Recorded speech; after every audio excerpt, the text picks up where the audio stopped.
وأصحابه أجمعين أما بعد فقد قال الله تعالى في كلامه القديم وفي القرآن المجيد بعد أعوذ بالله من الشيطان الرجيم بفضل بسم الله الرحمن الرحيم يا أيها الذين آمنوا اتقوا الله وقولوا قولا سديدا صدق الله العلي العظيم وقال نبينا رسول الله صلى الله عليه وسلم من تزوج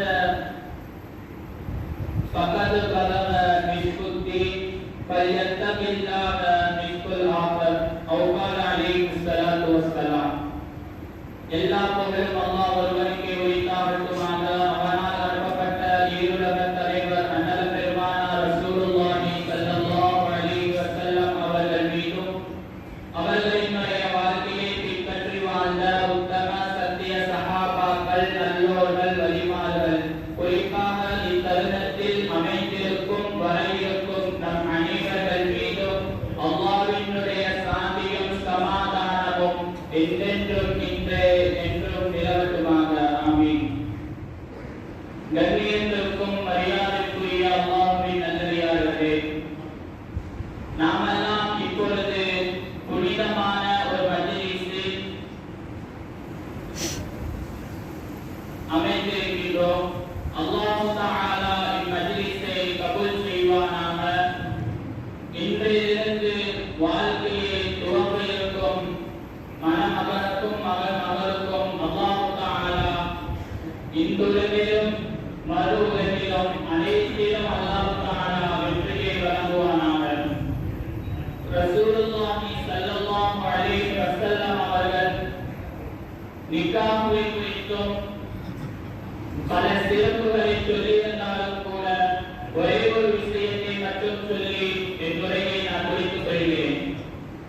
ரசூலுல்லாஹி ஸல்லல்லாஹு அலைஹி வஸல்லம் அவர்கள் திருமணத்தை குறித்து இப்படி சொல்லுவார்கள்: எந்த ஒரு மனிதன் திருமணம் முடிக்கிறானோ அவன் தீனில் பாதியை முடித்து விட்டான் என்பதாக ரசூலுல்லாஹி ஸல்லல்லாஹு அலைஹி வஸல்லம் அவர்கள் சொல்லுவார்கள்.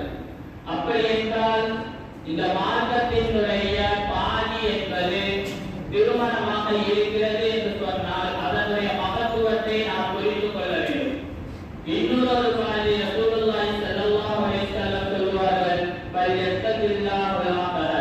மற்றொரு பாதி தக்வாவால் அவர்கள் வாழ்க்கையை நடத்திக் கொள்ளட்டும் என்பதாக சொல்லுவார்கள்.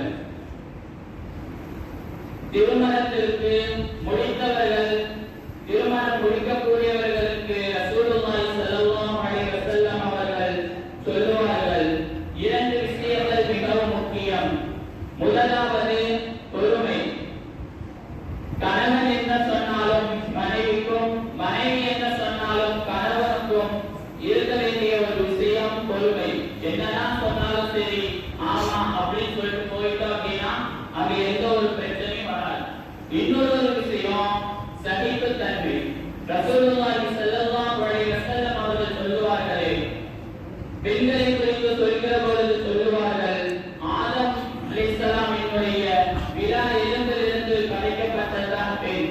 நீங்கள் நேர ஆத்திரம் என்று நினைத்தால் உடைத்து விட வேண்டாம் என்பதாக சொல்லுவார்கள். அவர்களிடத்தில் 10 செயல்களில் 3 செயல்கள் நல்லதாக இருக்கும், மீதி செயல்கள் தீயதாக இருந்தால் அந்த 3 செயல்கள் சென்றதை நீங்கள் பாராட்டுங்கள் என்பதாக ரசூலுல்லாஹி ஸல்லல்லாஹு அலைஹி வஸல்லம் அவர்கள் சொல்லுவார்கள். இக்காலகட்டத்தில் நாம் பார்த்தோமே ஆனால் குடும்பங்களில் பல பிரச்சனைகள் வருகிறது. அதற்கு காரணம் சகிப்புத்தன்மை என்கின்ற அந்த நற்குணம் நம்மிடத்தில் இல்லை. என்னதான் சொன்னாலும் சரி அவ்வளவுதான் சரி அப்படின்னு சொல்லிட்டு அந்த இடத்தை விட்டு நமக்கு அப்படின்னா எந்த ஒரு பிரச்சனையும் இல்லாமல் நம்முடைய வாழ்க்கையை நல்ல முறையில் நடத்தலாம் என்பதற்கு உதாரணமாகத்தான் ரசூலுல்லாஹி ஸல்லல்லாஹு அலைஹி வஸல்லம் அவர்களும் அவர்களின் திருமணம் முடித்த 11 மனைவிமார்களும்.